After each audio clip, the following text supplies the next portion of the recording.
knew all my niggas were, but they would still wife me. They would still wife me. They would still wife me. About to leave, already packing. Come with me, I'm not really asking. We'll get away to a place where we don't know.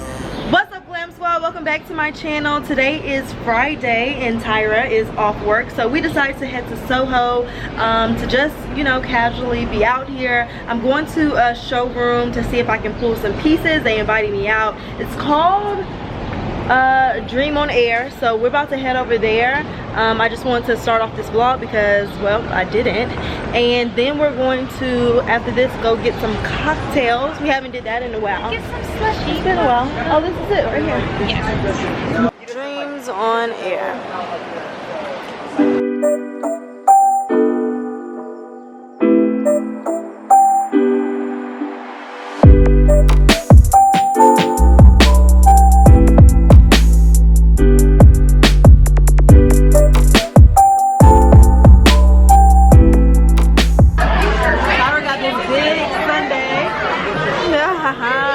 And I got wings and this big drink. We'll probably share everything. I got me and Tyra shot Because she's crazy.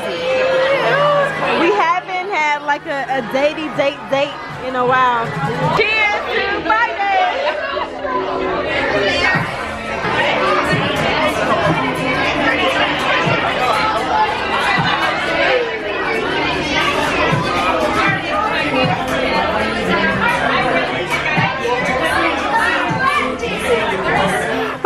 Tyra's belt and was biting it.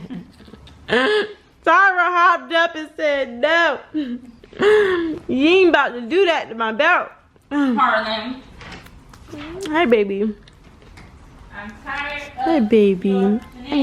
I love you. I love you so much. Get out of here. Tyra, what are you doing? You trying to find some pajamas? Have some. I know that's what you was doing. I know. Hey, baby. Look what Harlem doing.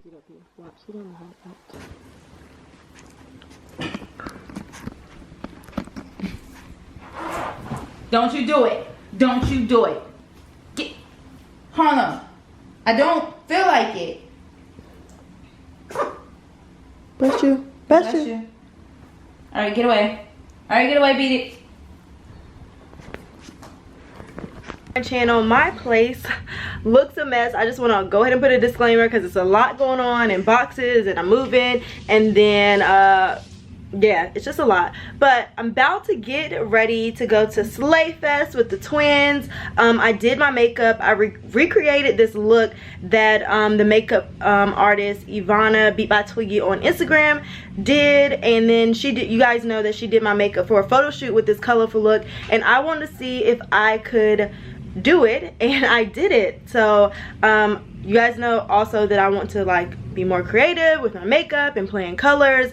I don't know where I got this skill from to do my makeup in these colors, but I feel like God just gave it to me all of a sudden, because girl, before this my eyeshadow was not looking this good, like, let's be honest. So this is the look. And I haven't did my hair or anything. Me and the twins are being triplets to this event. We're slaying together. Let me show you. So these are our outfits. Got our shoes down here. I'm not playing with them, setting up the look. So Craig is wearing this, and then my outfit ties into everybody's outfit, and then Carrie's wearing this color one. Oh, it's actually slime.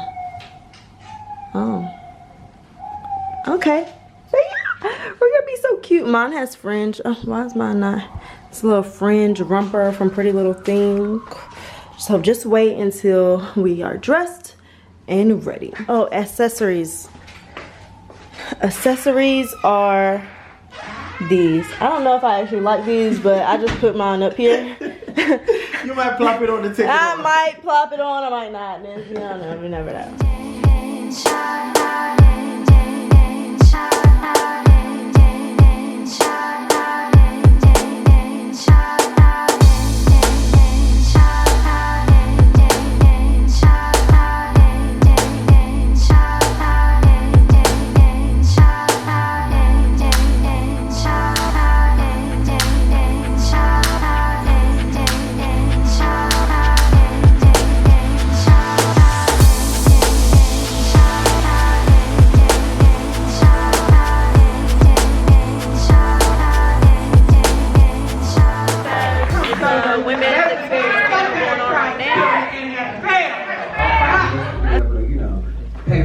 cribs, do what we do to have fun, you know, and live our lives. When everybody doesn't have that same opportunity, that creates a battle between people. So as long as there are inequities in our society, division is going to be present regardless. Yeah. So I don't think it's necessarily a matter of tranny or faggot or anything of that nature. I think it's what do those words mean on a like societal scale? Where did that word come from for it to even hold any weight coming from someone else? It only holds weight when it comes from somebody who has already gotten a green light to be able to live their lives in some way that we have been denied that same right. Well, people are being killed and they are training for the same voice. So women aren't being killed at the same rate as trans. Right. Let's be clear. So I believe that when you call yourself a bitch and you hold yourself as a bitch instead of a queen, then you get the treatment of that bitch.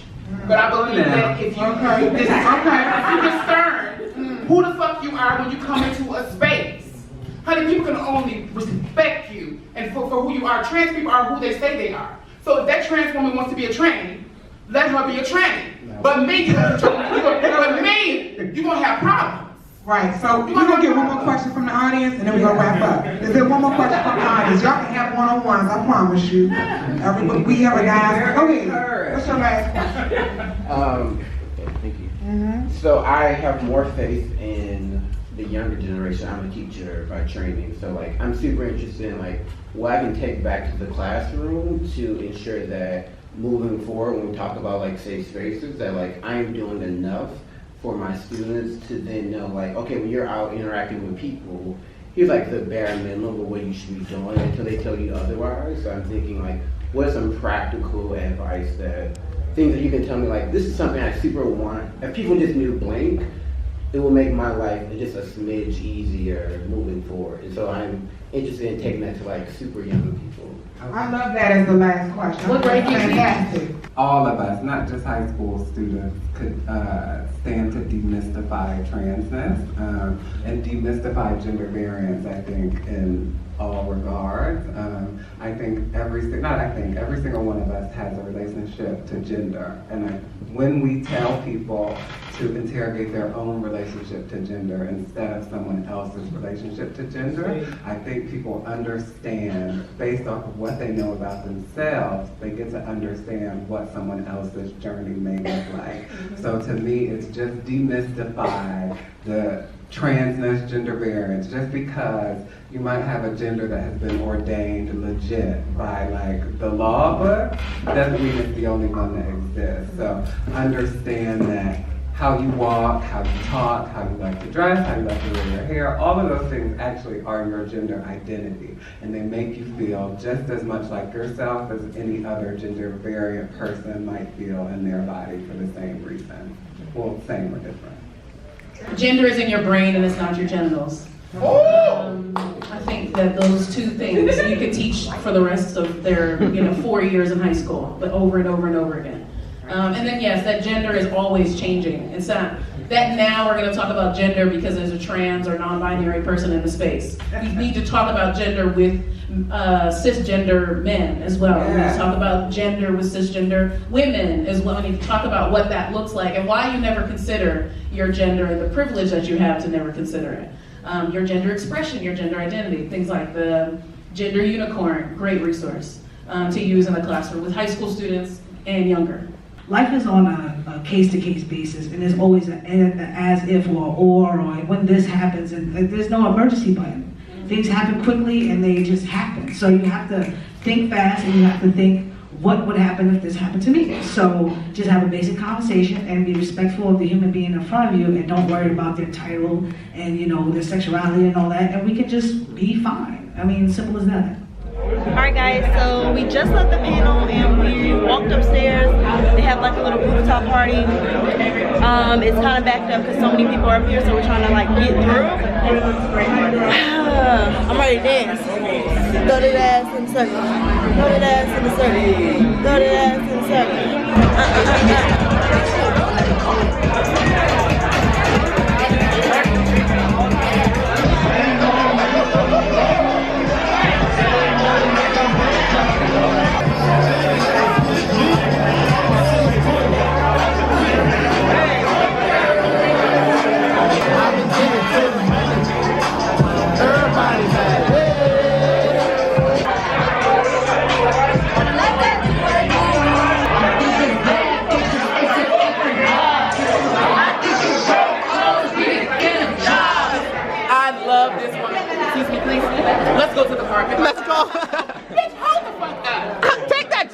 off.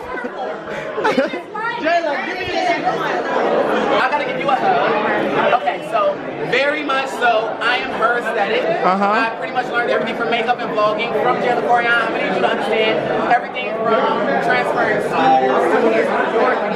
Okay. There you go. You really have. Get that open. Oh my God, this is just so crazy. You are. Everyone, this is the girl that get into it. Yes. You been in New York? Why are you guys so beat though? You guys are beat as fuck. It's giving. Somebody please turn my fan on. President Beyonce fan. Somebody get invited. Alright guys, it is Sunday and I am speaking on a panel at her conference here in the city. I literally made some meatballs and gravy with rice and some biscuits, and Craig is here stuffing it down his throat. I'm stuffing it down my throat. We're leaving. The panel starts at 3 p.m. and we're finally leaving. So this is what I have on. I'll show you guys my outfit when we get there because I'm like all over the place, but yeah, I did like a simple beat face today. You know, nothing too much. My curls dropped, but we don't have no more time. Hey Craig, my pants is stuck on my heel. I could have put some flats in my purse though, for real. Pull it down. Oh yes. shit. That is that right?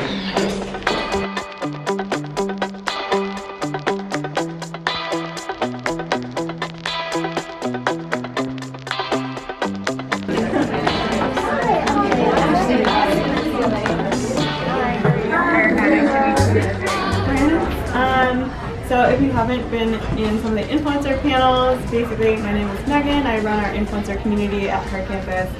We have an exclusive network called the Influencer Collective, and you guys can join and get awesome benefits and resources, and some sponsored campaigns. But anyway, today we're talking about becoming a vlogger, how to create your best video content. We'll kick off with Brooke. Hey guys, I'm Brooke Michio. I am a primarily YouTuber, but you know, everything else.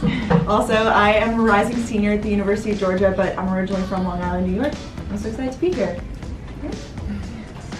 Hi guys, I'm Jayla Koriyan. I went to college. I graduated a year ago, so but I went to the University of Maryland Eastern Shore. I got my degree in fashion merchandising, and then I also did a dual program where I went to the Fashion Institute of Technology and I got my degree in advertising and marketing. So my YouTube channel basically was about my college experience. I vlogged like me going through college, going to the cab, the parties, my ups and downs, my classes, and that's how I became popular. And then of course me moving to New York and going to school at the Fashion Institute of Technology. Everybody loves that school, or people that want to be in the fashion industry. So that's kind of how I got popular on YouTube. I'm Ashley Brooke, and I'm from a really small town in Texas. I was going to school to be a physical therapist. I was a kinesiology major, and obviously that didn't work out. I decided that that wasn't really what I wanted to do, so I made a last-minute decision to just sell everything I have, pack my bags, and move to New York to pursue some sort of fashion career. I didn't know what it was, and so here I am. Hi everyone, I'm Erica Fox. I'm originally from Ireland, but I've lived here for 4 years. So I went to college in Ireland, which you probably don't know the name of, but it's NYC Galway. I studied business and marketing, and I also did a year, like a fashion business course as well, and then came over here, interned in my summers, the summers here, and here I am. So me, I started YouTube a long time ago. I was about 14, 15 years old. This was back when like vlogging wasn't a thing. It was just me making my videos on the internet, and then I was going to college, so I don't know what made me say I'm going to vlog, but they wanted it, and I don't think it was called a vlog though. It was just like, record you in college, and I just started doing that. So now I have 2 channels. I have a beauty and fashion channel, and then I have a vlog channel, so up to now. Similar to you, I started very organically when I was younger, like even younger than 14, I was like 12. They were very embarrassing, like music videos back in the day. Deleted that channel because people were mean, but they were really bad, so understandable. And started a new channel where I did beauty, fashion, lifestyle, and kind of transitioned it more to college vlogs and like weekend night lives and stuff like that, because I just found that that's what's working right now. the video that you think is going to do well is not the video that would do well. It's the video that you're like, why did that one Big bloggers, and I watch what they do. And, you know, and I kind of play off of what they're doing, and if it's working for them, I test it out, but it really is about testing, like, what IGTV is going to be. You know, we really don't know what the IGTV is going to really be used for yet. So I think testing and just seeing what other people are doing and what's working for them is what I do. Yeah. For me, I kind of like follow what my audience wants from me. So when Snapchat first came out, I was not on Snapchat. I didn't care to go to it, but I saw that my audience was like, Jayla, what's your Snapchat? Are you on Snapchat? I was like, well, I guess I'm going to get on Snapchat. Of course, now I think Snapchat is kind of Instagram kind of won, but when it first came out, I did like create a Snapchat because my audience wanted that. So I kind of like to follow what they're requesting and wanting, and that's kind of been working best for me. I think it's just like not having all your eggs in one basket as well, and just kind of having your feet dipped into a lot of the different ones, because at the end of the day, we never know when one of the platforms will just die out of the blue. Kind of like Snapchat, you know, I think back in Ireland, Snapchat was really popular, so I think it was like one of the highest used countries like for Snapchat, which is so funny. But then it just went away kind of one day. They changed the interface and like everyone stopped using it. So people who were like just big on Snapchat, then it was like, what do I do now? So I think just like keeping, if you see something new coming out, I know it's annoying, like there's no Instagram TV and it's just, there's not enough hours in the day, but just trying to do everything like a little bit anyway, and then figuring out as you go, and you'll see what works best for you, and you'll see what you feel most comfortable at. I don't know. Okay, so it's vlogging, but you're telling a story. You have to keep that story going for more content. So starting off with the story originally to say, I'm this person and this is what I bring to the platform, and then your little storylines that keep on going in your life. That's true. And I think just being helpful as well. Like I think everything that you put out, I know the vlogging, sometimes it's not always like helpful content, but even if there's just like a 2-minute clip in there about how to make some sort of food or like how to put an outfit together, just like 2 minutes of it, just so that your audience comes aware and they're like, okay, I actually did take something from that, even if it's like the tiniest thing. All right guys, my camera's going dead, but I just got off the panel with these lovely ladies, Ashley and Brooke. They're here in New York, so hopefully we can connect again. I'll have their stuff down in the description box. So I'll see you guys when the camera is charged. Alright guys, I just finished up my panel at her conference, and I'm just here at this you know, little photo booth, and I was taking my pictures in my little outfit. So you guys can go on my Instagram, I was posting pictures and stuff, Jayla Koriyan, to see my outfit.